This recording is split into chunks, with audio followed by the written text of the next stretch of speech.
got to be somebody that knows this. You go to experts and ask them. And so I asked all these people one after the other, and none of them had it. None of them. And I was getting really freaked about that. That's when I first started saying, they don't know. Nobody really knows. This whole thing is a big sham. This whole thing is a big sham.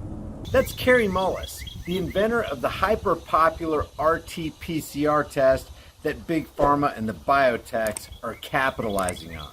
Guess what he's saying is a big sham.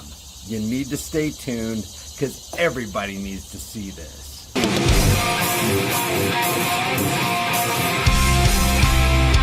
The brand new designs for the day are Planet of the LARPs and Planet of the Sheep, because apparently it is possible to be so open-minded that your brains fall out. Available while supplies last, links in the description. We've been talking a lot about Kary Mullis. Kary Mullis is the inventor of the RT-PCR test. That's reverse transcription polymerase chain reaction test. And the PCR test is being used all the time, 500,000 times a day, according to the Trump administration. And I've seen as high as $750,000 times a day just in the United States.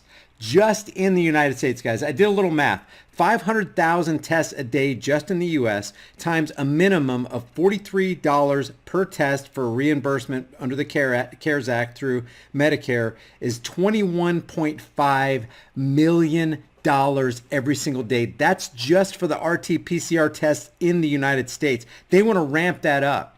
They want to make it so that every time you go to work, you have to be tested. You don't get to work that day unless you test negative, according to the RT-PCR test. So I thought it would be a good idea if we listen with our own ears from the mouth of the creator of the RT-PCR test. And I've only watched like the first minute and a half, but I thought what he was saying was pretty interesting about AIDS. This is called Why I Began Questioning HIV. And I'm going to leave the link in the chat room before we start this, so you can have this for your coronavirus file, because I got a big coronavirus file and it's growing. This is Kary Mullis, the creator of the RT-PCR test, for which he received a Nobel Peace Prize in 1993. Check this out. No, Brian, not the truth. The first time I really questioned it, I was working on a project where we were measuring HIV in people's blood at this place called Specialty Laboratories in Santa Monica. I was just a consultant there. And I came in about 3 days a month, and we were working on that. And at some point, we needed to re-up our grant from the NIH to work on that, and I had to write it. And so the first line of that was, HIV is the probable cause of AIDS. And I wrote that, and then I said, well, I need a paper, some kind of scientific paper, to reference that statement, because when you make a statement like that, that's like a fact. So you need to say, here's how come I know that, right? You put a little 1 if it's the first statement you've made, and then you put down at the bottom of the paper you have a 1, and you say, here's a paper by somebody that describes why that statement is true, right? And so I said, well, what's that? I don't know. Let me think about, what is that paper? Who do I go to for that? And I looked around. I asked a couple of virologists at that company, and they said, no, you don't have to reference. I said, I have to reference that because I don't know where that came from. How do I know that? And it turned out that nobody. Looks like he felt like he had to reference it because he has something called a conscience. He has character, and he's not an order follower. If he's going to make a statement like that, HIV is the probable cause of AIDS, this guy wants some facts. He wants some evidence. That's what scientists do, right? He knew it. There wasn't a scientific reference, like a paper that somebody has submitted with like experimental data in it and like logical discussion and said, here's how come we know that HIV is the probable cause of AIDS. There was nothing out there like that. Nothing. So it sounds to me like in order for them to get the NIH grant, they were just going to say whatever it took to get that grant. To hell with the facts. Just put down that HIV is the probable cause of AIDS. Don't question it. Don't try to look for research. Don't try to footnote it. Just put it down there and they're going to give us the grant. Just shut up, Kary. Amazing, man. Amazing. You know what the sad part about this is? This man is no longer with us. He's dead. When you And it makes you wonder. It makes you wonder. It makes you wonder if he was killed so that they could co-opt his RT-PCR test and have it mass produced so whoever's producing it can make a grip of money every single day. Right here, the interviewer asks, can you tell me about your experience when you met Luc Montagnier for the first time? Now, it's important to note that Luc Montagnier is the French virologist and joint recipient of the 2008 Nobel Peace Prize in Physiology or Medicine for his discovery of the HIV retrovirus. By the time I met Luc Montagnier, I had met a lot of AIDS researchers at meetings, and I had always gone up to them. If they talked like they knew about HIV and AIDS, I always went up to them afterwards and I said, where can I find a scientific reference that I can use for my, remember I said I had a sentence there, it said HIV is the probable cause of AIDS, and I needed to have that backed up by something before I could write it and submit it. And I went around, I asked a whole lot of people. I said, well, if a people, I can't find it. At first I looked for it, just in like computer searching kind of stuff like that. But then I said, there's got to be somebody that knows this. So you go to experts and ask them. And so I asked all these people one after the other, and none of them had it. None of them.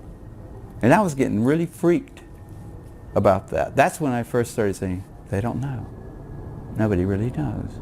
This whole thing is a big sham. It's ridiculous. Holy crap, maybe this is why this guy is dead. Ridiculous. But then finally Montagnier came to there was a special little seminar down in San Diego where an old friend of Robert Gallo's, Flossie Wongstall, was opening up a Department of AIDS research down at San Diego. They had lots of money involved, federal money, and they had Montagnier come there and give a talk. And after that, they had a little wine and cheese thing, and I went over to Montagnier afterwards, and I said, Dr. Montagnier, I can't find a reference, I can't find a reference to go with the statement HIV is the probable cause of AIDS. I'm sure you can help me. And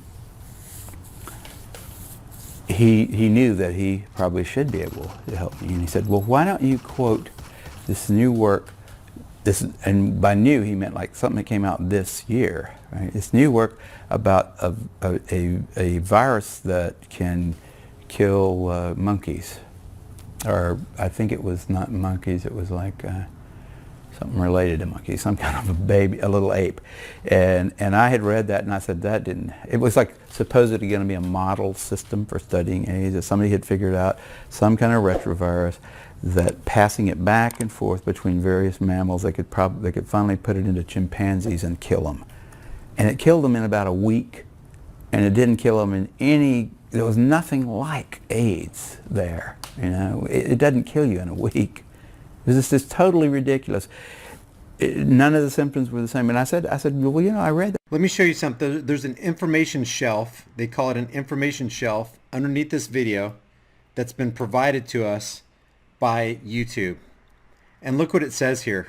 AIDS, by name of acquired immune deficiency syndrome, transmissible disease of the immune system caused by the human immunodeficiency virus, HIV. So basically they're saying AIDS is caused by HIV. And Carrie Mullis, is the creator of the RT-PCR test, is saying that for him to say HIV is the probable cause of AIDS, he had a big problem with that because he couldn't find any documentation. He couldn't find it in any of the medical white papers. He couldn't substantiate that with evidence. He had a problem saying HIV is the probable cause of AIDS, but the Encyclopedia Britannica and Alphabet Inc., which controls Google, which controls YouTube, says AIDS is caused by HIV. Is caused, not is the probable cause. So a true scientist had a problem saying HIV is the probable cause of AIDS, but Google has no problem saying, no, AIDS is the cause is caused by HIV. Amazing, man. So there's the difference between somebody who's got character, somebody who's got a conscience, and somebody who cares about truth, and a top shelf authoritative source like Google, YouTube, Encyclopedia Britannica, Wikipedia, saying definitively, yes, AIDS is caused by HIV. Amazing.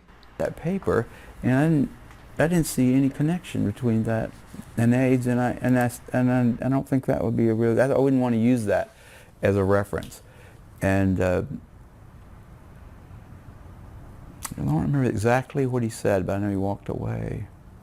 Oh, no! Before he told me about that paper, he said, "Why don't you use the NIH, like the CDC report?" And I said, "Well, I looked at that, and that was not a scientific paper." And then he said, "What about this other thing? This like paper that had just come out about a month before, and a lot of fanfare associated with that paper, but it was total crap. It was like, yeah, if you got $2 million, you can figure out how to kill a primate with a retrovirus. So what? Doesn't have anything to do with AIDS. It didn't look like AIDS. It didn't smell like AIDS. It wasn't AIDS. It was just like, got a retrovirus that can kill a chimpanzee. So what?" So I didn't get any more out of him. He walked away after that. And the people, like, they were thinking he should come up with a better answer than that. But he couldn't, and he just turned around and walked away. I really thought he'd have an answer. I really did. I mean, that was my last, I was right at the edge of my faith in the system. But I thought, Montagnier will know why he thinks HIV causes it, and he'll tell me. He'll say, because of this study. You know, but he didn't have that. Think about the gravity of this. Luc Montagnier, the guy who discovered the HIV retrovirus, could not provide any evidence that satisfied Kary Mullis's simple question of where is the proof that HIV is the probable cause of AIDS. But the fact checkers at Google are somehow able to boldly assert that AIDS is absolutely caused by HIV. Just let that sink in.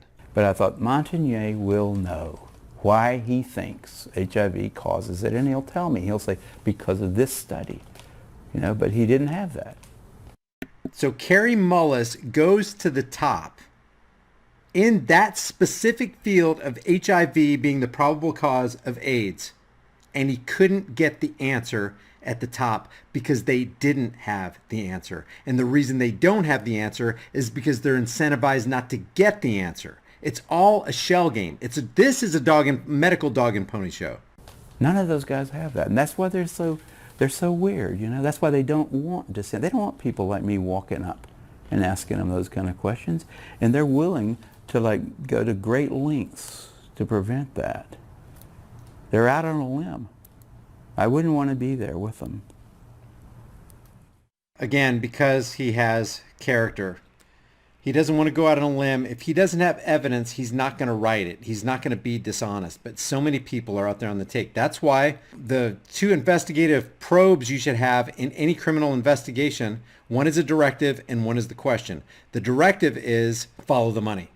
The question is who benefits. And when you find out, when you follow the money trail and you find out who benefits, you're going to find a whole lot of criminal activity because those people are going to do a lot of things to make that money, up to and including some extremely gross and immoral things. Okay, before you go anywhere, a lot of people have asked me if they can get a shirt from the store with the design on the back. Let me show you real quick what you can do within the store as far as self-editing your own design that you can put on any shirt, hoodie, mug, phone case, whatever. Pick out any design from the store, then select any item. And guys, there are hundreds of items to choose from. Hats, beanies, bags, buttons, men's items, women's items, stuff for kids, and even pets. I'll just select this shirt right here. You can change the item color to whatever you want. Hit this little pencil editing tool right here and then click on Customize. You can enlarge, shrink, or reposition the design on any item. You can also click over here to the left on Designs and add any design you want. Matter of fact, you can put as many designs as you want on the front or on the back of the shirt. Or you can click on text and add some customized lettering. With the lettering, you can change the font color, increase the size, and you can even bend the text. And check this out. If you want a design or lettering on the back or on the sides, just click on where you want your design or text, click on the design or text tool, or you can even upload your own design. It only increases the price of the item a couple bucks. And you can do this on any item that you select. The store link is in the description and in the pinned comment. Your purchase gets you a kick-ass design and supports the channel while it helps me create more content. Leave your thoughts about this video for the world and the Google Thought Police in the comments section below.